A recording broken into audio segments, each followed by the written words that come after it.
সুপ্রভাত বন্ধুরা, জয় মাতা দি।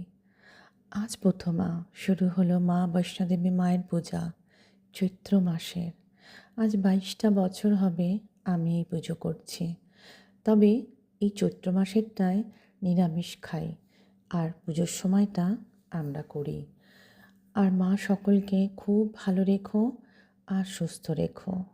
জীবনে একটা কথা বলবো বন্ধুরা, ঈশ্বরের প্রতি যাদের বিশ্বাস আর ভরসা আছে, মন প্রাণ দিয়ে ডেকো, ঠিক সাড়া দেবেন।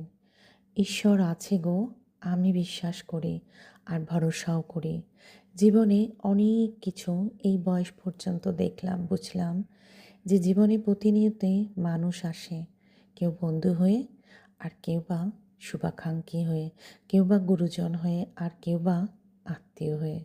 সবার কাছ থেকে এটা বুঝলাম যে যত বেশি মিশবে তবেই আমি চিনতে পারবো মানুষ।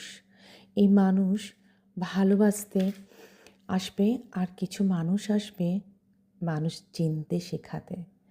মানুষ চিনলাম, আর যত চিনলাম ততই দুঃখ ছাড়া আর কিছু পেলাম না।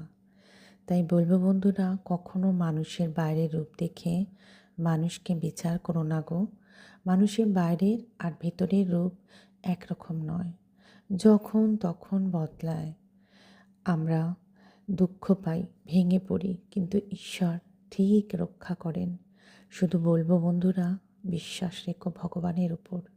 তিনি ঠিক সকল বিপদ থেকে রক্ষা করবেন আর মানুষ চেনাতে সাহায্য করবেন। এই পৃথিবীতে একটা কথা জেনে রেখো বন্ধুরা, আপন বলতে কেউ নেই। নিজেকে ভালোবাসো, আর নিজের সুখ দুঃখ আনন্দ নিজের মধ্যে শেয়ার করো, অনেক শান্তি পাবে। জয় মাতা দি। মা সকলকে খুব ভালো রেখো।